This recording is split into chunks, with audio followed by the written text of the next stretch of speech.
আচ্ছা, তুমি আমাকে একটা হেল্প করতে পারবে? কি হেল্প বলো তো? তুমি আমার মার্কশিটে একটু সাইন করে দিতে পারবে? এটা কি আমাদের করা ঠিক হবে? চিটিং হয়ে যাবে না? আরে ধুর, তুমি করো তো। ওকে, পেন দাও। সিগনেচার আমি করে দিচ্ছি, কিন্তু ব্যাপারটা কিন্তু সিক্রেট রাখতে হবে। আচ্ছা, সিক্রেট যাও। Pinky promise? এই নাও বন্ধু, একটু মিষ্টি মুখ করে নাও। এই না বন্ধু, একটু মিষ্টি মুখ করে নাও। কি হয়েছে তোমার? কাঁদতেছো কেন? গালের রং কিসের? কেউ কিছু বলছে তোমাকে?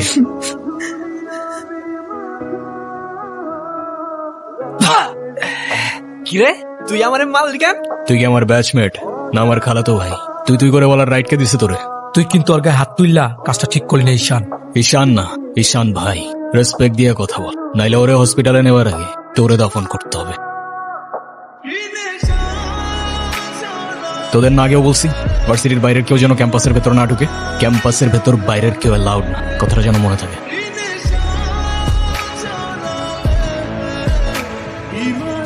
মানে তুই একটা থ্যাঙ্কস বললি না? না তো, একটা ছেলে তোর জন্য এত কিছু করলো আর তুই বোকার মতো কিছু না বলে চলে আসলি। তাহলে কি করা উচিত ছিল আমার? কি আবার, তোর সাথে সাথে ওকে প্রপোজ করা উচিত ছিল। এই, তুই এত পাকা পাকা কথা বলতেছিস কেন? চা পড়তে বস। বলে দিস কিন্তু, বেশি দেরি করিস না। আচ্ছা, ওরা যে প্রপোজ করবো যদি না করে দেয়? আরে তুষার ভাই, আপনি হলেন চেয়ারম্যান স্যারের ছেলে। এই ভার্সিটিতে এমন কোন মেয়ে আছে আপনারে মানা করব? তুই ঠিক বলতেছস তো? ভাই বলে দেন তো, পরেরটা পরে দেখা যাইব।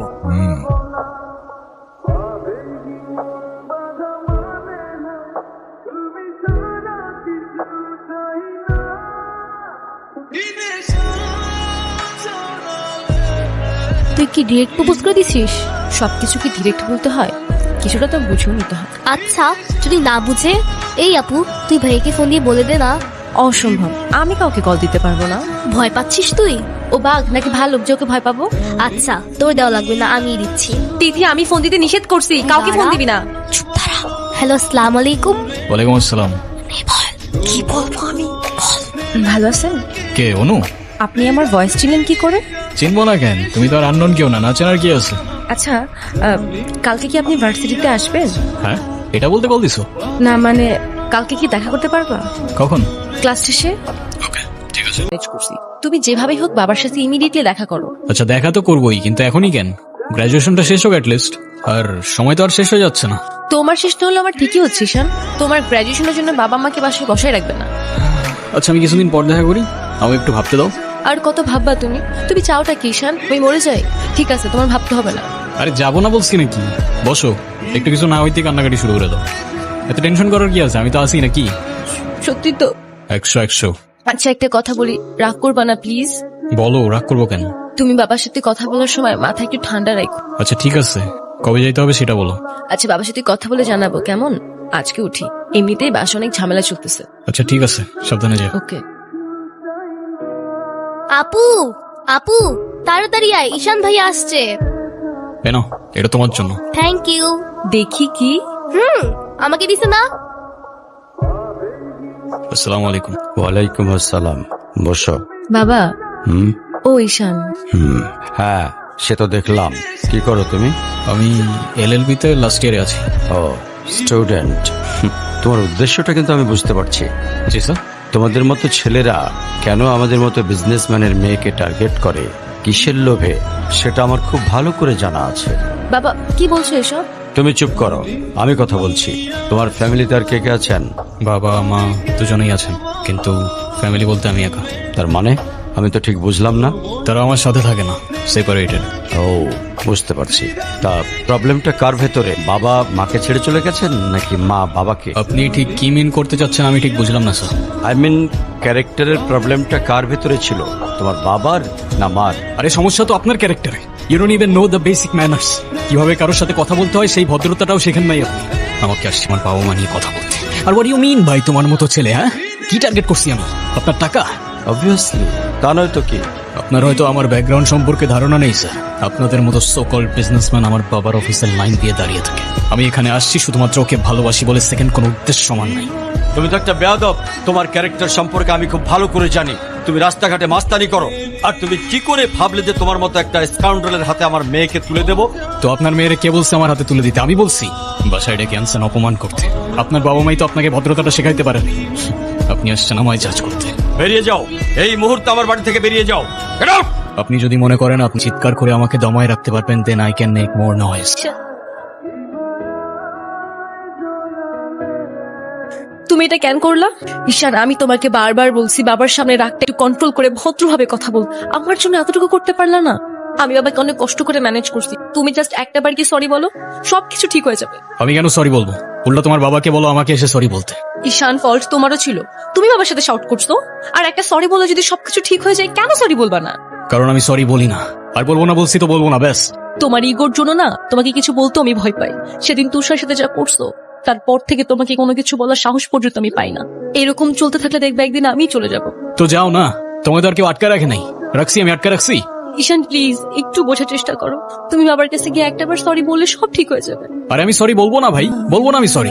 এটাই কি তোমার শেষ ডিসিশন? এখন কি তোমার পেন আর পেপারে সাইন করে বলতে হবে নাকি? ঈশান, আমি যদি আজকে এখান থেকে চলে যাই, হয়তো আর কোনোদিন ফিরে আসবো না। আবে তো যাও না, কে আসতে বলছো তোমাকে? যাও।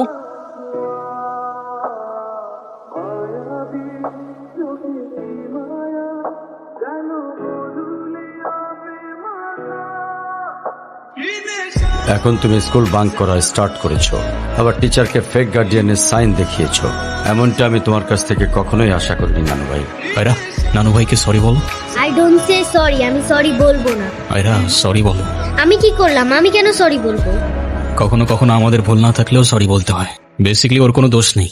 ওকে মার্কশিটের সিগনেচারটা আমিই করে দিয়েছিলাম, আর ওকে আজ স্কুল বাঙ্ক করতে দেওয়াটাও আমার ঠিক হয় নাই। তো ওর হয়ে আমি ক্ষমা চেয়ে নিচ্ছি। I am sorry. অনুর কি হয়েছে স্যার? আমার জেদের জন্য আমার মেয়ের লাইফটা শেষ হয়ে গেছে। অনু আমাকে অনেক বোঝানোর চেষ্টা করেছিল, আমি বুঝিনি। ভেবেছিলাম আমি যে ছেলেকে চুজ করব সেই হবে ওর জন্য বেস্ট। চাকরি, সরকারি চাকরিজীবী দেখে ভেবেছিলাম মেয়ের লাইফটা অ্যাটলিস্ট সিকিউর থাকবে। এটা ভাবিনি ভালো চাকরি থাকলেই ভালো মানুষ হয় না। বিয়ের পরপরই আমার মেয়ের উপরে অমানসিক অত্যাচার শুরু করে। তারপর পরে আমি আমার মেয়েকে আমার বাড়িতে নিয়ে চলে আসি। ওদের ডিভোর্সও হয়ে গেছে। এখন মেয়েটার দিকে যতবারই তাকাই নিজেকে অনেক বড় অপরাধী মনে হয়। আফসোস, তারপর থেকে মেয়েটা আমার সঙ্গে একটা কথাও বলেনি।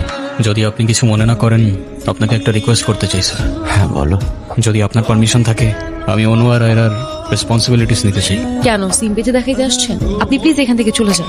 আমার আর আমার মেয়ের জন্য আমি একাই ইনাফ, আর কাউকে লাগবে না আমার লাইফে। আর কারোর যদি কোনো সমস্যা হয় বলে দিলেই পারে। আমি এখান থেকে অনেক দূরে চলে যাব।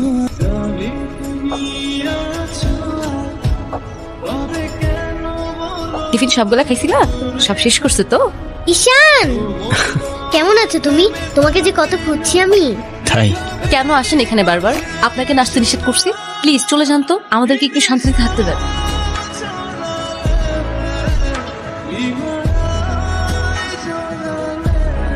এই কখন আসলে তোমরা? ভালো আছো? এই বেলুনগুলো উপরে লাগাও তো একটু। এই দেখো না বেলুনগুলো কেমন হয়েছে, ঠিক করো।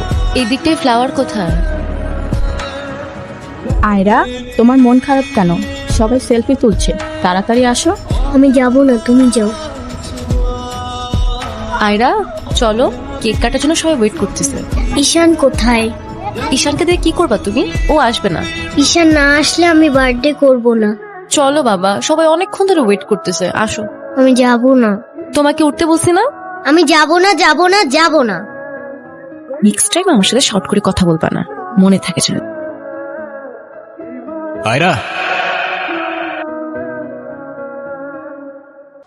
হ্যাপি বার্থডে বন্ধু। Thank you.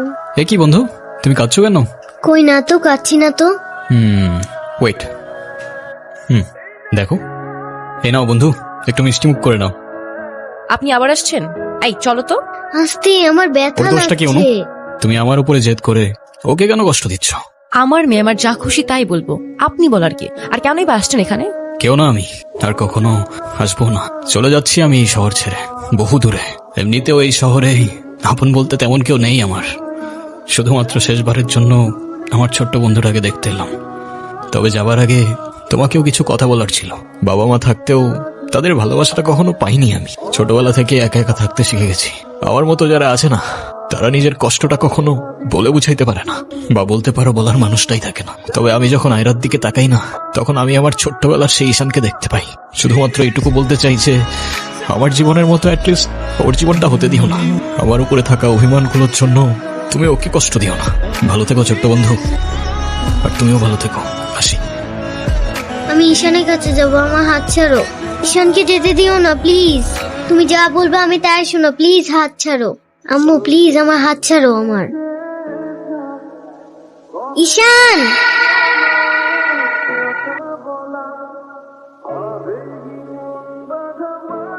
কি ঈশান তুমি যেও না প্লিজ।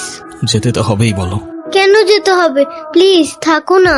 থেকে আর কি করব বলো, এই শহরে তো আপন কেউ নেই আমার। কে বলেছে আপন কেউ নেই? আমি আছি না, তুমি আমার সাথে থেকে যাও। থেকে যাব? হ্যাঁ প্লিজ প্লিজ।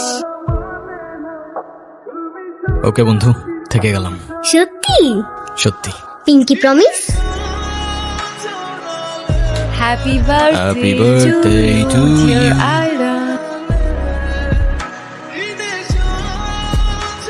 সে বলে ভালোবাসা থাকুক আর অভিমানও থাকুক। আমি বলি অভিমান আর ভালোবাসা একসাথে হয় নাকি? সে বলে হবে না কেন বলো, হয় সবই হয়, অভিমানে লুকোনো সব ভালোবাসাই রয়।